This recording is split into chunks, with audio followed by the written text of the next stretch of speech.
Okay, students, today we are going to start our second unit, and the first topic of this unit is law of property. And the act which we are going to deal with here is Transfer of Property Act 1882. So before going into the detail of this topic, I want you to understand what is the meaning of transfer and what is the meaning of property. So you can see here, transfer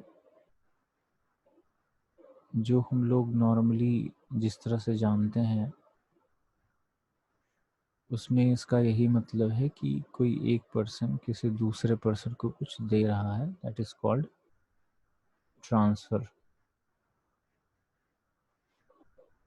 And in case of properties, the transfer can be made, or you can say that the transfer can happen broadly in two ways. पहला तरीका जो transfer होने का है, that is by act of parties, जहाँ पर कि जो पार्टीज़ होते हैं, यानी कि देखो दो पार्टीज़ होते हैं ट्रांसफ़र में. Okay, try to understand. किसी भी ट्रांसफ़र में देयर आर टू पार्टीज़. यहाँ लिख दे रहे हैं आप ताकि उसको समझ सकें. जो पहला पार्टी है जो कि किसी चीज़ को ट्रांसफ़र कर रहा होता है, उसको हम ट्रांसफरर बोलते हैं.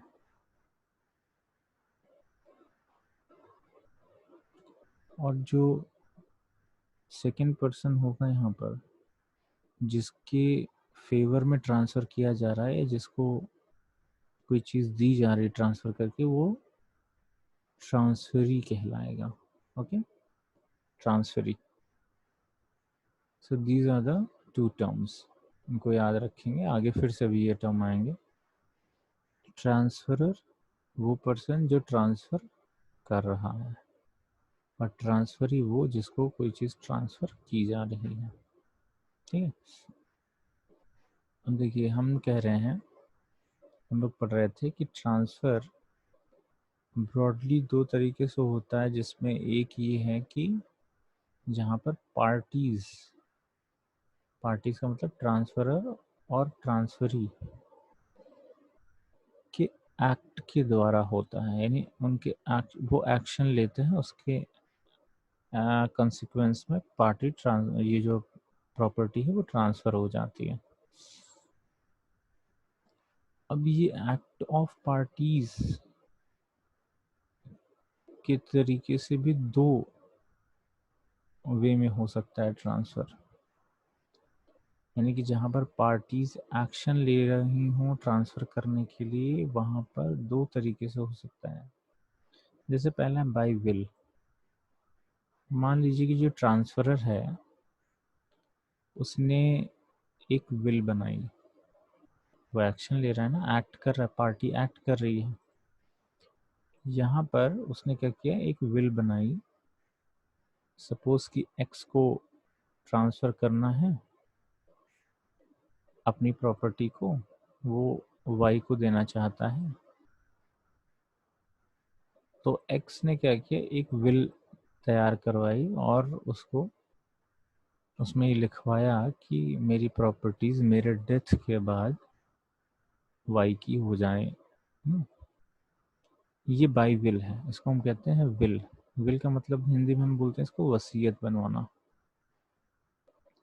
ठीक है, वसीयत बनवा दी, और जहाँ पर कि ये लिखा हुआ था कि अगर एक्स की डेथ हो जाएगी तो उसकी प्रॉपर्टी वाई के पास चली जाए.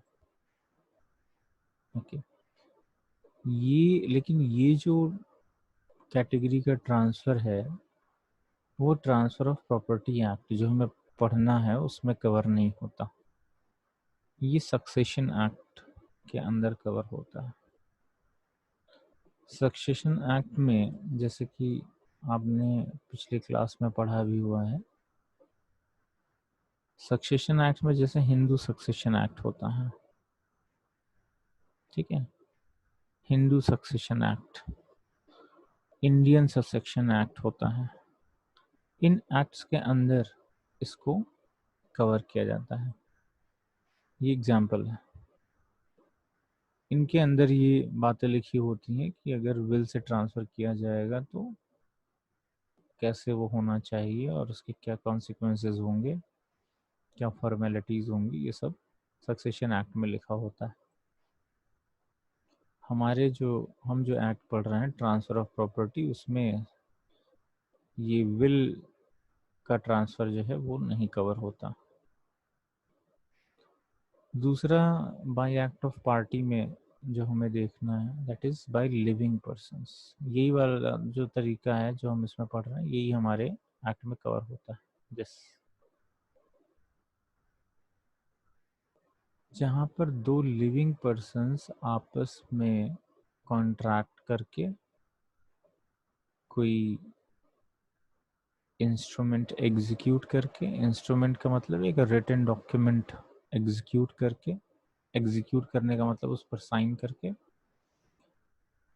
और आपस में ट्रांसफ़र करते हैं प्रॉपर्टी को, यानी ट्रांसफरर ट्रांसफरी के फेवर में ट्रांसफ़र करता है प्रॉपर्टी को,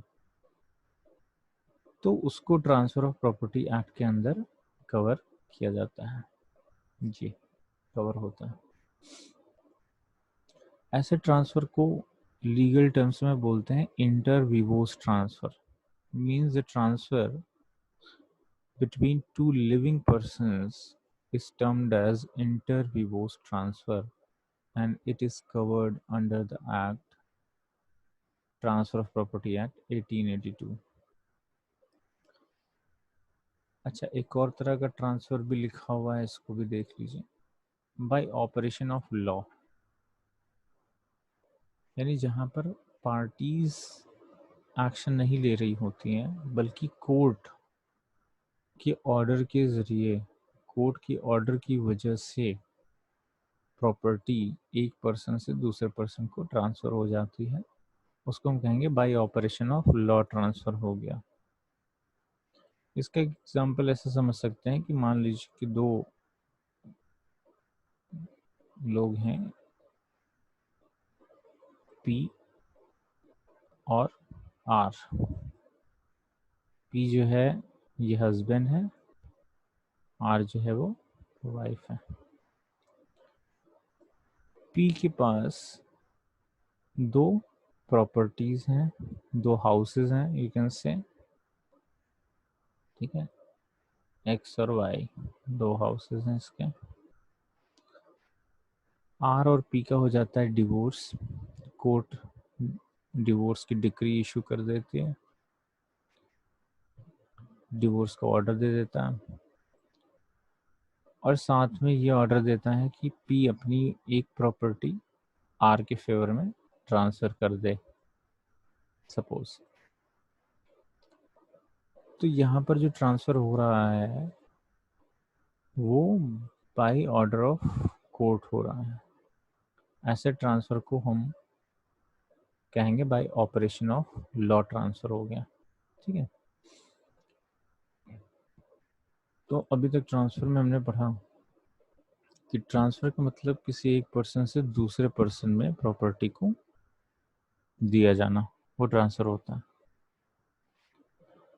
ये दो तरीके से होता है, बाय एक्ट ऑफ पार्टीज हो सकता है और बाय ऑपरेशन ऑफ लॉ हो सकता है। बाय एक्ट ऑफ पार्टी में ये जो होता है उसमें दो कैटेगरीज हैं फर्दर, विल बनाकर ट्रांसफ़र हो सकता है या तो दोनों लिविंग बीइंग्स के बीच में डॉक्यूमेंट एग्जीक्यूट करके, इंस्ट्रूमेंट एग्जीक्यूट करके ट्रांसफ़र किया जा सकता है। जो विल के थ्रू ट्रांसफ़र होता है उसको हम लोग ट्रांसफ़र ऑफ प्रॉपर्टी एक्ट में कवर नहीं किया जाता है, तो नहीं पढ़ेंगे। इसमें प्रॉपर्टी तभी ट्रांसफ़र होती है जबकि एक पर्सन की डेथ हो जाती है तो दूसरे को जाती है, लेकिन यहाँ पर क्या हम देख रहे हैं कि दो लिविंग बीइंग्स के बीच में ट्रांसफ़र हो, इसको इंटरव्यूअर्स ट्रांसफ़र कहते हैं और इसी को हमारे एक्ट में कवर किया जाता है। अब नेक्स्ट है प्रॉपर्टी का मतलब क्या होता है। देखिए डेफिनेशन लिखिए, दैट एवरी इंटरेस्ट और right that has an economic value, उसको हम प्रॉपर्टी कहते हैं। कोई भी इंटरेस्ट या राइट जिसकी कोई इकोनॉमिक वैल्यू हो वो प्रॉपर्टी कहलाएगी। अब यहाँ पर इंटरेस्ट और राइट का क्या मीनिंग है समझिए। इंटरेस्ट का मतलब होता है कि अगर किसी चीज़ के डिस्ट्रॉय होने से आपका लॉस हो रहा हो और अगर उस चीज़ के बने रहने से आपका फ़ायदा हो रहा हो तो कहेंगे कि आपका उसमें इंटरेस्ट है। जैसे आपके पास एक मकान है, अगर वो डिस्ट्रॉय हो जाता है तो उससे आपका लॉस होगा, अगर वो बना रहता है तो वो कहीं ना कहीं आपको बेनिफिट कंफर्ट प्रोवाइड कर रहा है, तो वो आपका उसमें इंटरेस्ट है। इस तरह से राइट भी है, सिमिलर ही है, लेकिन इसको जब हम डिफाइन करने का तरीका इसका डिफरेंट होगा। राइट होने का मतलब कि आप किसी चीज़ को यूज़ करने का राइट रखते हैं, उसमें कोई चेंज करने का राइट रखते हैं, दैट इज़ राइट। अगर ऐसे इंटरेस्ट और राइट की इकोनॉमिक वैल्यू है तो हम उसको बोलेंगे कि वो प्रॉपर्टी है। जैसे आपका हाउस जो है उसमें आपका इंटरेस्ट भी है और राइट भी है और उसकी इकोनॉमिक वैल्यू भी है, तो वो क्या होगी, आपकी प्रॉपर्टी होगी। आपके पास कोई लैंड है, उसमें आपका इंटरेस्ट भी है, आपका राइट भी है और उसकी इकोनॉमिक वैल्यू भी है, तो वो क्या हो गई, प्रॉपर्टी हो गई। ब्रॉडली कैटेगराइज करें तो प्रॉपर्टी दो तरीके की होती है, एक इमूवेबल और दूसरी मूवेबल प्रॉपर्टी। इमूवेबल है और movable property. Transfer of property act में मूवेबल प्रॉपर्टी के बारे में लिखा हुआ है सिर्फ इतनी सी बात कि वो प्रॉपर्टी जो इमूवेबल नहीं है वो मूवेबल होगी। बहुत ही सिंपल डेफिनेशन दी हुई है। और मूवेबल प्रॉपर्टी को ट्रांसफ़र ऑफ प्रॉपर्टी एक्ट में कवर नहीं किया जाता है। यानी ट्रांसफ़र ऑफ प्रॉपर्टी एक्ट में किसको कवर किया जाएगा, इमूवेबल प्रॉपर्टीज़ को कवर किया जाएगा, मूवेबल प्रॉपर्टीज़ को कवर नहीं किया जाएगा। ठीक है। अब देखिए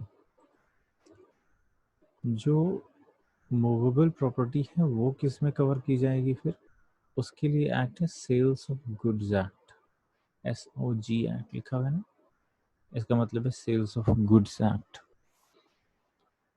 और जो इमूवेबल प्रॉपर्टीज हैं वो ट्रांसफर ऑफ प्रॉपर्टी एक्ट में गवर्न होंगी। मूवेबल प्रॉपर्टी की डेफिनेशन तो हमने समझ ही ली है, which is not immovable is movable property. Immovable property की डेफिनेशन थोड़ा सा कॉम्प्लिकेटेड है तो इसको ध्यान से समझिए। इसकी जो ट्रांसफर ऑफ प्रॉपर्टी एक्ट में डेफिनेशन दी हुई है वो डेफिनेशन एक नेगेटिव डेफिनेशन है। It is a negative definition. Negative definition का मतलब ये होता है कि इसमें ये नहीं बताया गया है कि इमूवेबल प्रॉपर्टी होती क्या है, बल्कि इसमें ये बताया गया है कि इमूवेबल प्रॉपर्टी क्या नहीं होता है। देखिए section 3 of transfer of property act में लिखा हुआ है कि स्टैंडिंग टिम्बर, ग्रोइंग क्रॉप्स और ग्रास, ये तीन चीज़ें इमूवेबल प्रॉपर्टी नहीं होती हैं। Section 3 of Transfer of Property Act says that immovable property does not include standing timber, crops and grass। तीनों ही चीज़ें बहुत इंपॉर्टेंट है, याद कर लीजिए। अच्छा, स्टैंडिंग टिम्बर क्या होता है, देखिए स्टैंडिंग टिम्बर का मतलब है कोई भी ऐसा ट्री जिसको उसकी वुड यूज़ करने के लिए लगाया जाता है, उसकी टिम्बर का इस्तेमाल करने के लिए लगाया जाता है। ऐसे ट्रीज़ को हम स्टैंडिंग टिम्बर कहते हैं, जैसे टीक, साल, बैम्बू ट्रीज, ये सारे क्या हैं? These are standing timbers. क्योंकि इनका इस्तेमाल हम किस लिए करते हैं? इनकी टिम्बर के लिए ही इनको ग्रो किया जाता है। इसमें फल नहीं लगते, फ्रूट्स के लिए नहीं ग्रो कर रहे हैं इनको ना। एक केस लॉ था Shantabai versus state of Bombay. अच्छा, इससे पहले एक चीज़ और समझ लीजिए कि जैसे हमने ये कहा कि जो स्टैंडिंग टिम्बर है उसमें टीक, साल और बैम्बू, ये ट्रीज आते हैं जिनकी लकड़ियों का इस्तेमाल फैक्ट्रीज में और दूसरे पर्पसेस के लिए किया जाता है, फर्नीचर वगैरह बनाने में। इनमें फ्रूट्स के यूज़ के लिए इनको ग्रो नहीं किया जाता। अब जैसे मैंगो का ट्री है, तो मैंगो की ट्री में क्या है? उसमें फ्रूट्स भी लगता है ना, उसका फ्रूट भी यूज़ होता है।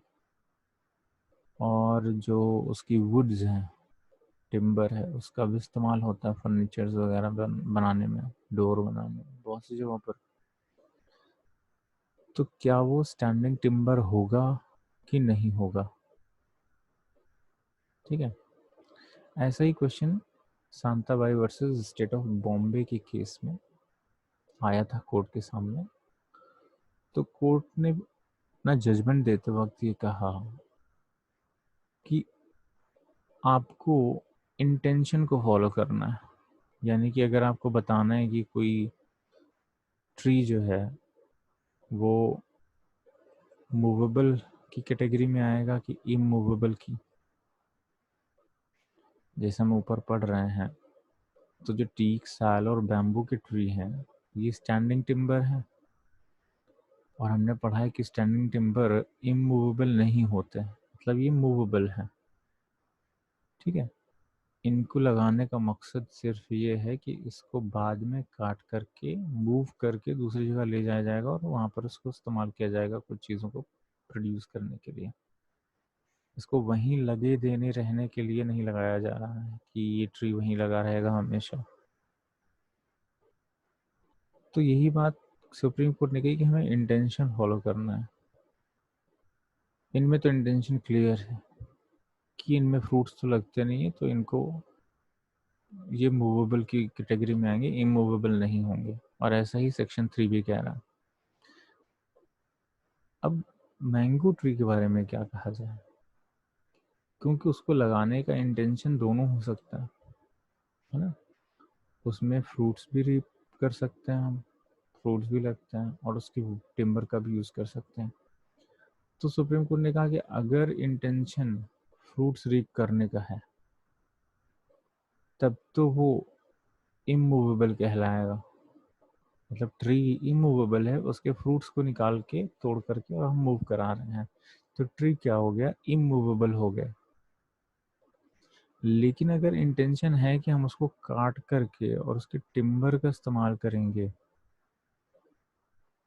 अगर हमने मैंगो ट्री सपोज लगाया इस इंटेंशन से कि हमें उसकी लकड़ियाँ चाहिए, हमें उसको टिम्बर की तरह यूज़ करते हैं, तो हम उसको मूवेबल प्रॉपर्टी की कैटेगरी में रखेंगे। तो Shantabai versus state of Bombay में सुप्रीम कोर्ट ने ओवरऑल यही कहा कि intention is the key of determination whether a tree is movable or immovable. Means if it is sown for the purpose of reaping fruits, then it is immovable. And if the intention is to cut down the tree and use it as timber, then it will be regarded as movable property. अब देखिए ऊपर, ये तो हो गई first definition का breakdown हो गया कि ट्रांसफर ऑफ प्रॉपर्टी एक्ट के सेक्शन 3 में जो लिखा हुआ है स्टैंडिंग टिम्बर है। दूसरी चीज़ है क्रॉप्स। देखिए सेम चीज़ क्रॉप्स के साथ भी है। स्टैंडिंग टिम्बर तो नहीं होता है मूवेबल, समझ गए, कब नहीं होता। क्रॉप्स जो हैं उनका भी देखेंगे अगर आप ध्यान से, तो इंटेंशन जो होता है वो इस यही होता है कि उसको जब वो पक जाएगी फसल तो हम उसको काट करके और फील्ड से हटा देंगे, उसको मार्केट में बेचेंगे, यूज़ करेंगे, जो भी है। तो इंटेंशन यहाँ पर भी ये नहीं है कि वो क्रॉप्स में ही लगी रहेंगी हमेशा। ये क्रॉप्स को हम जब हार्वेस्ट कर लेंगे, मतलब अल्टीमेटली उसको हार्वेस्ट करके और वहाँ से मूव करा देना है फील्ड से, तो ये भी मूवेबल हो गया, इमूवेबल नहीं रहा। The same cases with the grass. Grass कभी भी इस वजह से नहीं होती है कि वो हमेशा लगी रहेगी ग्राउंड पे, उसको हटा दिया जाता है वहाँ से। एज अ फॉडर यूज़ कर सकते हैं या फिर वैसे भी उसको कट करके और फील्ड में से हटा दिया जाता है। तो यहाँ पर तीनों का ही इंटेंशन हम देख रहे हैं, that it is for purpose of moving, तो ये इमूवेबल नहीं होंगे। और यही बात सेक्शन 3 में कही गई। नाउ अदर डेफिनेशन इज, ये तो हो गई negative definition according to the transfer of property act. एक एक्ट है जनरल क्लॉजेज एक्ट।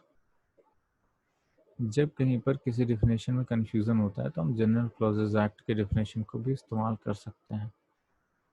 तो क्योंकि ट्रांसफर ऑफ प्रॉपर्टी एक्ट में जो डेफिनेशन दी गई है वो इनकम्प्लीट है, ठीक है, तो इसलिए हम जनरल क्लॉजेज एक्ट में जब देखते हैं तो सेक्शन 3 के सब सेक्शन 26 में इमूवेबल प्रॉपर्टी के बारे में कुछ लिखा हुआ है। ये लिखा हुआ है कि इट शैल इंक्लूड लैंड। इसमें क्या क्या आएगा ये दिया हुआ है। लैंड आएगा, benefits rising out of land and the things attached to the earth. ये चीजें, तीन चीजें याद रखनी है आपको। ये कौन कह रहा है? जनरल क्लॉजेज एक्ट में बताया जा रहा है कि ये तीन चीजें इमूवेबल प्रॉपर्टी में इंक्लूड होंगी। अगर इसका हम लोग ब्रेक डाउन करें इस डेफिनेशन का, तो इन तीनों चीज़ों को समझते हैं कि land, benefits arising out of land और things attached to the earth में क्या क्या आएगा। देखिए एक केस है, पहले इसको देख लीजिए कि बाबूलाल वर्सेस भवानी दास में सुप्रीम कोर्ट ने ये कहा था कि हम ट्रांसफर ऑफ प्रॉपर्टी एक्ट के लिए जो जनरल क्लॉजेज एक्ट में डेफिनेशन दी गई उसको इस्तेमाल कर सकते हैं। इसीलिए ये डेफिनेशन हम लोग साथ में ही पढ़ रहे हैं। जनरल क्लॉजेज एक्ट की डेफिनेशन जो सेक्शन 3 सबसेक्शन 26 में है वो ट्रांसफर ऑफ प्रॉपर्टी एक्ट में अप्लाई होगी। अब देखिए ऊपर हमने पढ़ा कि तीन चीज़ें आती हैं जो इसमें इंक्लूड होंगी। First one is land.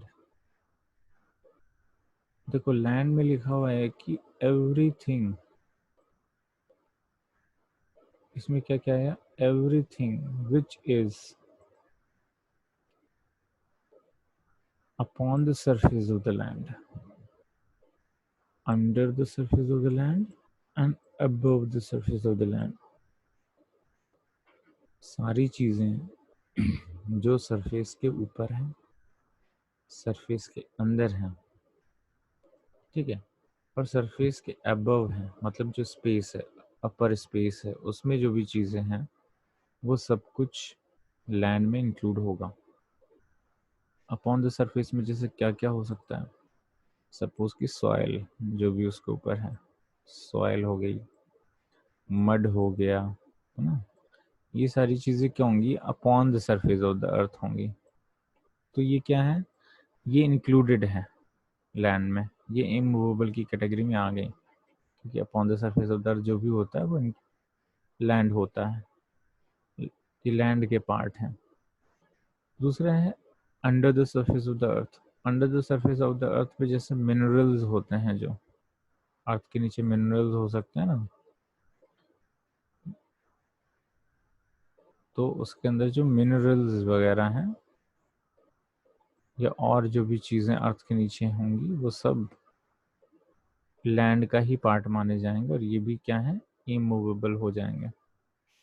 Above the surface of the earth, जो ऊपर स्पेस है, अपर स्पेस है लैंड का, वो भी लैंड का ही हिस्सा है, वो भी इमूवेबल प्रॉपर्टी का ही पार्ट है, और जिसका भी वो लैंड होगा उसका उस पर भी राइट होगा, उसमें भी इंटरेस्ट होगा कि उस लैंड के ऊपर का जो स्पेस है वो कैसा है। ठीक है। सेकेंड देखिए, हमने पढ़ा कि benefits arising out of land जो है वो भी कवर होता है इमूवेबल में। Benefit arising out of land मतलब जो भी फ़ायदा हमें उस लैंड से मिल रहा है या मिल सकता है, जैसे रेंट। अगर आपके पास कोई लैंड है तो आप उसको किराए पे दे सकते हैं, तो वो जो रेंट है ये भी आपका इमूवेबल प्रॉपर्टी है। Right to collect rent is immovable property. ठीक है, right to collect rent is immovable property, बहुत इंपॉर्टेंट, याद रखिएगा। रेंट नहीं, रेंट को कलेक्ट करने का जो राइट है वो इमूवेबल प्रॉपर्टी है। एंड प्रॉफिट्स, जो भी इमूवेबल प्रॉपर्टी से प्रॉफिट्स मिल सकते हैं, मतलब किसी और फॉर्म में अगर प्रॉफिट मिल रहे हैं तो वो भी, जैसे आपने कोई, आपकी ऐसी जगह लैंड है जहाँ पर कि कोई फेयर वगैरह लगता है, वहाँ पर दो लोग दुकानें लगाते हैं आपके एरिया में लैंड पर, तो वो जो आप फेयर के टाइम पर, फेस्टिवल के टाइम पर जो भी आप किराया उससे लेंगे, जो भी उसके चार्जेस लेंगे, वो सारे भी आपके क्या हो गए, प्रॉफिट्स हो गए इमूवेबल प्रॉपर्टीज। ये सारे भी आपके इमूवेबल प्रॉपर्टी कहलाएंगे। तो लैंड हो गया, benefits arising out of land हो गया। थर्ड वाला बहुत इंपॉर्टेंट है, things attach to the earth. हाँ, things attach to the earth में भी तीन पार्ट्स आपको दिख रहे हैं, है ना, फर्स्ट, सेकेंड एंड थर्ड। इन तीनों को अच्छे से समझिए। Things attach to the earth में पहले बोला कि things rooted in the earth, जो चीज़ें अर्थ में रूटेड हैं, जैसे कोई ट्रीज वगैरह हैं, तो वो इमूवेबल कहलाएंगे। कौन से ट्रीज कहलाएंगे ये आपने ऊपर पढ़ा हुआ है, किस केस में ट्री को मूवेबल और इमूवेबल कहते हैं। दूसरा, थिंग्स एम्बेडेड इन द अर्थ, जिनको अर्थ के नीचे एम्बेड किया गया है।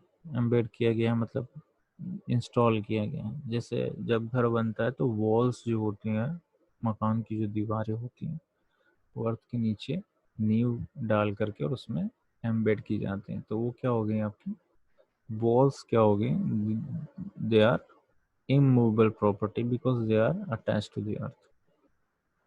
The third one is things attached to what is so embedded. मैंने embedded in the earth यानी walls जैसे हुए। अब इन embedded चीज़ों में जो चीज़ अटैच होगी, जैसे आपने मकान बनाया तो उसमें आपने दीवारें खड़ी की, और फिर उन दीवार, मान लिया आपने चार दीवारें, तो चारों तरफ से बंद थोड़ी होती हैं। आप क्या करेंगे, ये दरवाज़ा लगाएंगे इसमें, है ना, जैसे ये है का मकान, आप यहाँ पर क्या अटैच करेंगे, एक दरवाज़ा अटैच करेंगे, कुछ विंडोज़ अटैच करेंगे। ठीक है, तो ये सारे जो विंडोज़ और जो डोर्स हैं, ये क्या कहलाएंगे कि they are attached to the walls which are embedded in the earth. Wall जो अर्थ में एम्बेडेड हैं, जो कि सेकेंड पॉइंट में आपने पढ़ा, उनमें ये क्या चीज़ें हैं, ये चीज़ें अटैच करी गई हैं, तो ये भी क्या हो जाएंगी, ये भी थिंग्स अटैच टू अर्थ की कैटेगरी में आएंगे, और ये भी क्या है, इमूवेबल प्रॉपर्टी है। ठीक है, तो तीन चीज़ें इसके अंदर आती हैं। अब एक कंप्लीट डिफिनेशन फिर से देखिए। अभी तक के डिस्कशन से जो चीज़ें पता चली हैं उसके बेसिस पर एक कंबाइंड डिफिनेशन बनती है, जिसको आपको अच्छे से याद करना है। देखिए, section 3 of transfer of property act और section 3 subsection 26 of general clauses act को मिला दें अगर, तो एक डिफिनेशन बन जाएगी, that the term property includes land, benefits to arise out of lands, and things attached to the earth, except standing timber, growing crops and grass. ठीक है, तो ये एक कंप्लीट डिफिनेशन हो गई। डेफिनेशन ब्रेकडाउन हम पढ़ चुके हैं, स्टैंडिंग नंबर में टीक, साल, बैम्बू एक्सेट्रा जैसे होते हैं। हमने पढ़ा कि Shantabai versus state of Bombay में ये डिसाइड किया गया था ट्रीज को ये पता करने के लिए कोई मूवेबल होगा कि इमूवेबल होगा, उसका इंटेंशन देखना पड़ेगा कि कैसा है। अगर उस ट्री को लगाने का इंटेंशन उससे फ्रूट्स रीप करने का था तो इमूवेबल होगा, और अगर उसको एज अ टिम्बर यूज करने के लिए लगाया गया है तो वो मूवेबल की कैटेगरी में आएगा। Now the next question is what is transfer. Transfer होता क्या है? अभी जो ऊपर आपने पढ़ा था वो आपने पढ़ा था कि ट्रांसफर के मोड क्या क्या है। Transfer by act of parties हो सकता है, बाय ऑपरेशन ऑफ लॉ हो सकता है। बाय एक्ट ऑफ पार्टी में बाय विल हो सकता है, या बिटवीन लिविंग पर्सन्स, या ये कहें कि by execution of an instrument हो सकता है। तो ये वाला हमारे में कवर होता है ना। अब हमें पढ़ना है कि ट्रांसफर एग्जैक्टली होता क्या, डेफिनेशन क्या है इसकी। तो देखिए, ट्रांसफर की डेफिनेशन सेक्शन 5 में दी हुई है ट्रांसफर ऑफ प्रॉपर्टी एक्ट के, और इसमें लिखा हुआ है कि transfer of property is an act by which a living person conveys property in present और फ्यूचर। ठीक है, इन प्रेजेंट और फ्यूचर टू वन और मोर लिविंग पर्सन्स और टू हिमसेल्फ एंड वन और मोर लिविंग पर्सन्स। ये डेफिनेशन दी गई है। यानी कि किसी को प्रॉपर्टी कन्वे करना, जब कोई लिविंग पर्सन दूसरे लिविंग पर्सन या पर्सन्स को प्रॉपर्टी कन्वे करता है यानी देता है, प्रेजेंट में देता है या फ्यूचर में दे देता है। जैसे प्रेजेंट में देने का मतलब जिस डेट को उसने एग्जीक्यूट किया लिखा हुआ था कि उसी डेट से वो प्रॉपर्टी दूसरे की हो जाएगी। एक्स ने वाई के नाम एक प्रॉपर्टी ट्रांसफ़र करी और उस डॉक्यूमेंट में ऐसा लिखा हुआ था कि ये प्रॉपर्टी जिस दिन साइन हुआ उसी दिन से वाई की हो जाएगी, तो ये हो गया प्रेजेंट। और मान लीजिए कि एक्स और वाई के बीच में जो कॉन्ट्रैक्ट हुआ, जो इंस्ट्रूमेंट साइन हुआ है, उसमें लिखा हुआ है कि फ्यूचर में किसी डेट से 10 साल बाद, 5 साल बाद वो प्रॉपर्टी वाई की हो जाएगी, तो उसको हम बोलेंगे कि फ्यूचर में कन्वे किया गया है प्रॉपर्टी। तो दोनों ही चीज़ें हो सकती हैं। उसके बाद देखिए, who can transfer property. Property को कौन ट्रांसफ़र कर सकता है? प्रॉपर्टी को कौन ट्रांसफ़र कर सकता है, उसमें इसका मतलब ये हुआ कि जो ट्रांसफरर है उसकी एलिजिबिलिटी क्या होनी चाहिए। कौन ऐसा पर्सन है जो कि ट्रांसफ़र करने के लिए कैपेबल है। तो क्योंकि ट्रांसफ़र जब होता है तो उसमें एक कॉन्ट्रैक्ट साइन होता है, उसको बोलते हैं रजिस्टर्ड इंस्ट्रूमेंट। तो वो जो रजिस्टर्ड इंस्ट्रूमेंट है, मतलब जो कॉन्ट्रैक्ट है, उसको साइन करना होता है। इसलिए कोई भी वही पर्सन ट्रांसफ़र कर सकता है जो कि कॉन्ट्रैक्ट करने के लिए एलिजिबल हो। और हम कॉन्ट्रैक्ट लॉ वाले टॉपिक में इसको डिटेल में पढ़ेंगे। अभी आप ये जानिए कि कोई भी पर्सन जो कॉम्पिटेंट टू कॉन्ट्रैक्ट है वो ट्रांसफ़र कर सकता है। कॉम्पिटेंट टू कॉन्ट्रैक्ट मतलब जो कॉन्ट्रैक्ट करने के लिए एलिजिबल है। उसके लिए एलिजिबिलिटी देखिए लिखी है। पहली चीज़ कि वो 18 ईयर्स का हो, दूसरा साउंड माइंड का हो, और तीसरा नॉट डिस्क्वालिफाइड बाय लॉ हो। 18 ईयर्स प्लस होगा तभी वो कॉन्ट्रैक्ट कर सकता है। दूसरा साउंड माइंड को, साउंड माइंड मतलब मेंटली हेल्दी हो, या ये कहें कि पागल नहीं हो, इनसेन नहीं हो। हालांकि साउंड माइंड एक वाइडर टर्म है, इसमें केवल वो व्यक्ति जो पागल हैं वही एक्सक्लूड नहीं होता, बल्कि और भी लोग हो जाते हैं। साउंडनेस ऑफ माइंड जो है, it is a wider term. अगर कोई पर्सन नशे में है, ठीक है, अल्कोहल के इन्फ्लुएंस में है, तो वो भी साउंड माइंड का नहीं कहलाएगा। Means at that particular time जबकि वो कॉन्ट्रैक्ट एग्जीक्यूट हो रहा था, the person should be able to make rational decisions. तो बोलेंगे कि वो साउंड माइंड का है, क्योंकि अनसाउंडनेस टेम्पररी होती है, परमानेंट होती है। कभी कभी टेम्पररी अनसाउंडनेस भी होती है, जैसे किसी को दौरा पड़ता है पागलपन का, या कोई जो लिकर के इन्फ्लुएंस में है। तो ये दो चीज़ें। फिर नॉट डिस्क्वालिफाइड बाय लॉ लिखा होगा। कुछ लोगों को लॉ के अंदर एक्सप्लिसिटली डिस्क्वालिफाइड डिक्लेयर किया गया है, जैसे कि फॉरेन एनिमी। ठीक है, कोई शत्रु देश है, कोई फॉरेन कंट्री है जो कि आपकी एनिमी है, सपोज पाकिस्तान। ठीक है, वहाँ का कोई पर्सन आपके साथ कॉन्ट्रैक्ट नहीं कर सकता। अब आप कहेंगे कि वो कॉन्ट्रैक्ट तो होता है, ट्रेड भी होता है। जब एनिमी उसको तभी बोलेंगे, आप ऐसे एनिमी समझते हैं, but Pakistan is not enemy all the time. जब वॉर की सिचुएशन होती है, किसी से आपका वॉर चल रहा होता है, डिक्लेयर हो जाता है वॉर, तब वहाँ का रेसिडेंट आपके लिए फॉरेन एनिमी कहलाएगा, नॉर्मल डेज में नहीं कहलाएगा। ठीक है, तो अगर आपका वॉर चल रहा है, वॉर की सिचुएशन है पाकिस्तान के साथ, तो उस दौरान आप वहाँ के किसी पर्सन से कॉन्ट्रैक्ट नहीं कर सकते, because they are alien enemy या फॉरेन एनिमी। ठीक है, ये एक एग्जाम्पल है। इसी तरीके से और भी कैटेगरीज हैं, तो वो उसकी डिटेल में हमें नहीं जानना, वो लंबा डिस्कशन है। सेकेंड, तो पहली चीज़ हो गई कॉम्पिटेंट टू कॉन्ट्रैक्ट हो।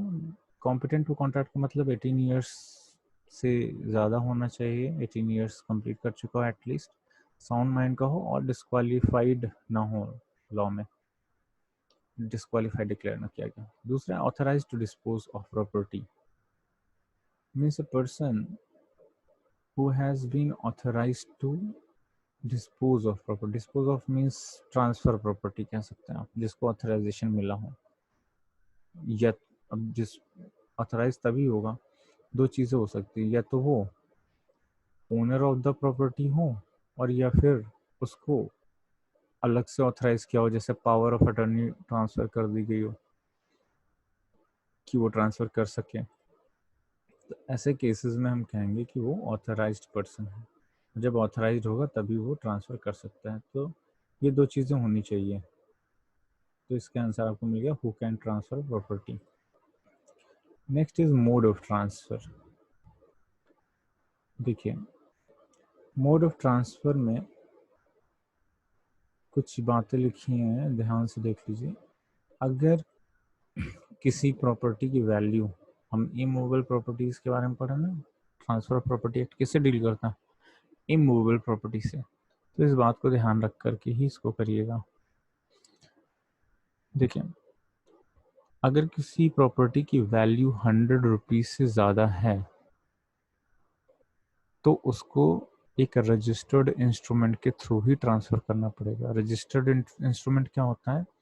ये लिखा हुआ है। रजिस्टर्ड इंस्ट्रूमेंट एक ऐसा इंस्ट्रूमेंट होता है, डॉक्यूमेंट होता है, जिसमें ओनर का रिकॉर्ड होता है। ओनर का रिकॉर्ड होता है मतलब ये लिखा होता है कि कौन ओनर है मतलब प्रॉपर्टी का। तो जब भी उसकी वैल्यू 100 रुपीज़ से ज़्यादा होगी, तो एक रजिस्टर्ड इंस्ट्रूमेंट बनाना पड़ेगा, जिसमें ये डिक्लेयर किया जाएगा कि इसका ओनर कौन है और अब कौन होगा, और फिर उसको एग्जीक्यूट किया जाएगा। लिखा हुआ है ना, valid instrument must be attested by the parties. Parties attest करेंगे मतलब सिग्नेचर करेंगे, और प्लस विटनेसेस सिग्नेचर करेंगे। ठीक है, रजिस्टर्ड इंस्ट्रूमेंट उसको बोलेंगे। फिर उसके बाद जो रजिस्ट्रार होता है उसका सील लगता है उस पर और साइन होता है। उसके बाद ये आपका रजिस्टर्ड हो जाता है। फिर उसके बाद कहलाएगा वो रजिस्टर्ड इंस्ट्रूमेंट। तो 100 रुपीज़ से ज़्यादा वैल्यू की कोई भी प्रॉपर्टी अगर ट्रांसफ़र करनी है, तो उसको रजिस्टर्ड इंस्ट्रूमेंट के थ्रू ट्रांसफ़र करना होगा। मतलब एक डॉक्यूमेंट बनाया जाएगा जिसमें कौन ओनर है अभी और कौन ओनर होगा ट्रांसफ़र के बाद, जिसको ट्रांसफ़र किया जा रहा है, वो लिखा होगा। उस पर दोनों पार्टीज़ के साइन होंगे, ट्रांसफ़र और ट्रांसफ़री के। विटनेसेस होंगे, उनके साइन होंगे, और फिर रजिस्ट्रार का साइन और मुहर लग करके वो फाइनल होगा। फिर वो रजिस्टर्ड कहलाएगा। अगर अब दूसरी चीज़ देखिए, अगर वैल्यू लेस देन 100 रुपीज़ है तो दो चीज़ें ध्यान में रखनी है। अगर वैल्यू लेस देन 100 रुपीज़ है और वो टेंजिबल प्रॉपर्टी है तो वो डिलीवरी करने से ट्रांसफ़र हो जाएगी। मतलब 100 रुपये से कम की कोई चीज़ है, मान लीजिए कोई, और उसको आप जो है वो टेंजिबल है। Tangible means that can be touched, इसको आप टच कर सकते हैं। मतलब जैसे कोई हैंड वॉच हो गई, पेन हो गया, कुछ भी ऐसी चीज़ें, तो ये सारी प्रॉपर्टीज़ क्या हैं, ये टेंजिबल है। अगर उनको आपको ट्रांसफ़र करना है तो आप उसको डिलीवर कर दीजिए, ट्रांसफ़र हो जाएगी। यानी डिलीवर कर दीजिए मतलब जिसको आपको देना है, ट्रांसफ़र करना है, उसको जाकर पोजीशन दे दीजिए, वो ट्रांसफ़र मानी जाएगी। लेकिन अगर उसकी वैल्यू लेस देन 100 और वो इंटेंजिबल है, इंटेंजिबल वो चीज़ें होती हैं जो टच नहीं की जा सकती। जैसे आपने पढ़ा होगा गुडविल कंपनी की जो होती है वो इंटेंजिबल है। इंटेलेक्चुअल प्रॉपर्टी के जो राइट्स हैं वो इंटेंजिबल हैं। ठीक है, उनके बारे में आगे डिटेल में हम लोग डिस्कस करेंगे कि इंटेलेक्चुअल प्रॉपर्टी राइट्स क्या होते हैं। जैसे किसी चीज़ का कॉपीराइट है, ट्रेडमार्क है, ये सारी चीज़ें इंटेंजिबल में आती हैं। जैसे कंपनी की गुडविल है, उसका जो फेम है, नाम है मार्केट में, इंटेंजिबल है। अगर उसको उसकी वैल्यू 100 रुपीज़ से कम है तो उसको भी रजिस्टर्ड इंस्ट्रूमेंट से ट्रांसफ़र करना पड़ेगा। ठीक है, तो इंटेंजिबल होने में उसकी वैल्यू मायने नहीं रखती। इंटेंजिबल अगर कोई भी चीज़ है तो उसको ट्रांसफ़र करने के लिए रजिस्टर्ड इंस्ट्रूमेंट चाहिए। अब एक एसेंशियल क्या होते हैं वैलिड ट्रांसफ़र के, यानी अगर एक ट्रांसफ़र आप कर रहे हैं और वो वैलिड हो, आप चीज़ चाहते हैं, तो उसमें क्या क्या चीज़ें होनी चाहिए। इनमें से अगर कोई चीज़ नहीं होगी तो वो ट्रांसफ़र क्या हो जाएगा, इनवैलिड डिक्लेयर हो जाएगा, वो ट्रांसफ़र सही नहीं होगा फिर। तो सबसे पहली चीज़ लिखी हुई है कि the transfer should be between 2 और मोर लिविंग पर्सन्स इंटरव्यूअर्स। जैसे आपने पढ़ा कि 2 या 2 से ज़्यादा लिविंग पर्सन्स के बीच में ट्रांसफ़र हो सकता है। प्रॉपर्टी जो ट्रांसफ़र होने वाली है वो किसी भी तरीके की एनकम्बरेंस से फ्री होनी चाहिए। अभी आगे हम लोग पढ़ेंगे कि एक डॉक्ट्रिन, जैसे इसके एग्जांपल में है doctrine of lease pendens.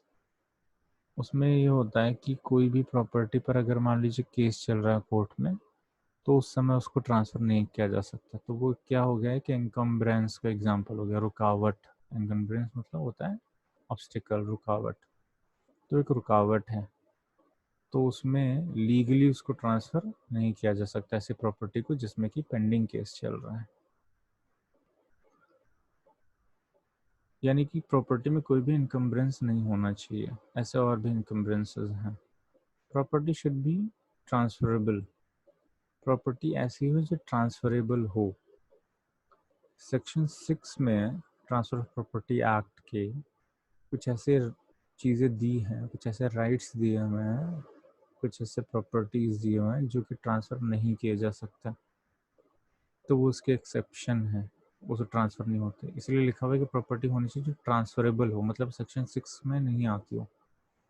Section 6 के अलावा बाकी प्रॉपर्टी ट्रांसफ़र की जा सकती है। हालांकि वो सेक्शन हमारे सिलेबस में नहीं है, इसलिए हम उसको डिटेल में डिस्कस नहीं करेंगे। फिर भी दिस इज़ द क्राइटेरिया जिसको आपको याद रखना है कि वो ट्रांसफरेबल होना चाहिए। Transfer should not be, transfer कैसा नहीं होना चाहिए, एक वैलिड ट्रांसफ़र में जो ट्रांसफ़र हो वो अनलॉफुल ऑब्जेक्ट के लिए या अनलॉफुल कंसिडरेशन के लिए नहीं होना चाहिए। अनलॉफुल ऑब्जेक्ट का मतलब किसी गलत मकसद के साथ ट्रांसफ़र नहीं होना चाहिए। गलत मकसद के साथ जैसे कभी कभी ऐसा हो सकता है कि किसी इलीगल ऑब्जेक्ट के लिए, मान लीजिए कि कोई स्मगलर है और वो आपको स्मगलिंग का सामान पहुंचा रहा है, उसके बदले में आप उसको जो है अपनी प्रॉपर्टी ट्रांसफ़र कर रहे हैं। ठीक है, तो यहाँ पर ऑब्जेक्ट क्या है जो आपको मिल रहा है उसके बदले में, वो क्या है, अनलॉफुल कंसिडरेशन है। कंसिडरेशन मतलब जो आपको बदले में मिलता है, आप ट्रांसफ़र कर रहे हैं, उसके बदले में जो आपको मिलेगा दैट इज़ कंसिडरेशन। तो ये कंसिडरेशन अगर अनलॉफुल है तो ये ट्रांसफ़र इनवैलिड हो जाएगा। तो उसका मकसद, ऑब्जेक्ट और उसको जो आपको बदले में मिल रहा है, दोनों ही पार्टीज़ को जो मिल रहा है कंसिडरेशन में, वो लॉफुल होना चाहिए, अनलॉफुल नहीं होना चाहिए। ठीक है, किसी जैसे आपको कोई अपनी प्रॉपर्टी दे दे और कहे कि आपको हम अपना मकान आपके नाम लिख देंगे, आप फलाने को जा कर के किसी को भी बोले कि आप उसका मर्डर कर दीजिए, तो जो ऑब्जेक्ट है इस ट्रांसफ़र का दैट इज़ अनलॉफुल। तो ऐसा ट्रांसफ़र क्या होगा, इनवैलिड हो जाएगा। ठीक है, involving person legally disqualified to be a transfer और ट्रांसफरी। अब कुछ लोगों को जैसे कि बताया लीगली डिस्क्वालीफाइड डिक्लेयर किया गया है, जैसे एलियन एनिमी हो गया, फॉरेन सॉवरेन हो गया, ठीक है, कॉरपोरेट हो गया। तो ऐसे लोगों को डिस्क्वालीफाइड डिक्लेयर किया जाता है, उनको वो ट्रांसफरर और ट्रांसफरी नहीं हो सकते, नहीं तो ट्रांसफ़र इनवैलिड हो जाएगा। The transfer who transverse the property must, transferor की स्पेलिंग यहाँ पर थोड़ा सा गड़बड़ है। ट्रांसफरर जो ट्रांसफ़र कर रहा है उसको क्या होना चाहिए, ट्रांसफरर के लिए जो लिखा हुआ तभी वैलिड होगा। Transferor competent to make transfer होना चाहिए, जैसे कि आपने पढ़ा ऊपर कि कॉन्ट्रैक्ट करने के लिए कॉम्पिटेंट होना चाहिए। ट्रांसफरेबल प्रॉपर्टी का टाइटल उसके पास हो, मतलब वो एंटाइटल्ड हो, जो आपने पढ़ा था ऑथराइज्ड हो ट्रांसफ़र करने के लिए, वही बात है। ठीक है, और ऑथराइज्ड हो डिस्पोज ऑफ करने के लिए प्रॉपर्टी को। तो बातें वही हैं कि ट्रांसफरेबल प्रॉपर्टी का एंटाइटल्ड हो, या तो उसका ओनर हो, या फिर ऑथराइज्ड हो ट्रांसफ़र करने के लिए, और कॉम्पिटेंट हो ट्रांसफ़र करने में, यानी कि एलिजिबल हो कॉन्ट्रैक्ट करने में, तो वो ट्रांसफ़र कर सकता है। Next is the transfer should be made according to the appropriate mode of transfer. जिस मोड से, जैसे आपने पढ़ा कि अगर 100 रुपीज़ से ज़्यादा वैल्यू का है तो कैसे करना है, अगर इंटेंजिबल है तो कैसे करेंगे, जो भी प्रॉपर मोड उसके लिए है, जो भी फॉर्मेलिटीज़ उसके लिए हैं, कि अगर रजिस्टर्ड इंस्ट्रूमेंट से कर रहे हैं तो रजिस्ट्रार का साइन हो जाए, सील लग जाए उसकी, और विटनेसेस के साइन हो जाए, तो सारी चीज़ें जो मोड प्रोवाइड किया गया है, प्रेस्क्राइब किया गया है एक्ट में, उसके थ्रू ट्रांसफ़र किया जाना चाहिए। जितनी भी नेसेसरी फॉर्मेलिटीज़ हैं, रजिस्ट्रेशन, अटेस्टेशन, वो सब भी होने चाहिए। और in case of conditional transfer, कभी कभी प्रॉपर्टी को कंडीशनली भी ट्रांसफ़र किया जा सकता है। कंडीशनली ट्रांसफ़र करने का मतलब कि डॉक्यूमेंट में जो इंस्ट्रूमेंट हम बात करें जिसकी, है ना, रजिस्टर्ड इंस्ट्रूमेंट, उसमें ये लिख दिया जाता है, एक कंडीशन लिख दी जाती है, और अगर वो कंडीशन फुलफिल हो जाती है तभी वो ट्रांसफ़र वैलिड होगा। सपोज मान लीजिए एक्स जो है उसकी एक डॉटर है वाई, ठीक है, और एक्स जो है जेड से ये कहता है, जेड है इससे कहता है कि तुम अगर मेरी डॉटर वाई से शादी कर लोगे तो मेरी प्रॉपर्टी तुम्हें ट्रांसफ़र हो जाएगी। ठीक है, ऐसा अगर कोई इंस्ट्रूमेंट इसने एग्जीक्यूट कर दिया कि जब तुम मेरी डॉटर से शादी कर लोगे उस डेट से मेरी ये वाली जो प्रॉपर्टी है ये तुम्हारे नाम हो जाए, तो ये कंडीशनल ट्रांसफ़र, जब ये कंडीशन पूरी होगी तभी ये प्रॉपर्टी जो है जेड के नाम हो जाएगी, यानी जेड को वाई से शादी करनी पड़ेगी। अब देखिए कंडीशन ये लिखी हुई है कि जब भी कोई कंडीशनल ट्रांसफ़र होगा तो कंडीशन, जो कंडीशन लिखी जाएगी वो इलीगल नहीं होनी चाहिए, लीगल होनी चाहिए, इमोरल नहीं होनी चाहिए, या इम्पॉसिबल नहीं होनी चाहिए। ठीक है, जो कंडीशन लिखी जाए वो इमोरल, इम्पॉसिबल, इलीगल नहीं होनी चाहिए। जैसे कि एक्स अगर ये कह देता कि हम अपनी प्रॉपर्टी जेड को बोल देता कि तुम्हें दे देंगे अगर तुम वाई का मर्डर कर दो, तो वाई को अगर मार दोगे तो हम तुम्हें अपनी प्रॉपर्टी दे देंगे, तो ये इलीगल हो गया। तो ऐसी कंडीशन नहीं हो सकती। या इमोरल हो जाए, ठीक है, इमोरल, कोई इमोरल काम करने के लिए बोल दे कि तुम ऐसा काम करो, अनैतिक काम करने के लिए बोल दे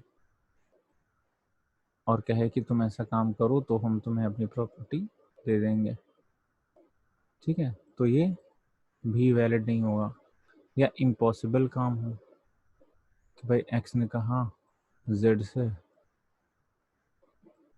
कि तुम आसमान से तारे तोड़ कर के लाओ तो हम तुम्हें अपनी प्रॉपर्टी दे दें, ये भी क्या है, इम्पॉसिबल है ये, इसको भी बोलेंगे कि ये वैलिड ट्रांसफ़र नहीं होगा। So the condition must be legal, moral and possible to perform.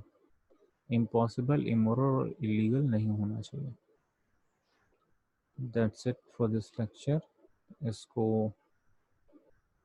आप रिवाइज करिए, नोट्स का लिंक आपको मिल जाएगा पोर्टल पे।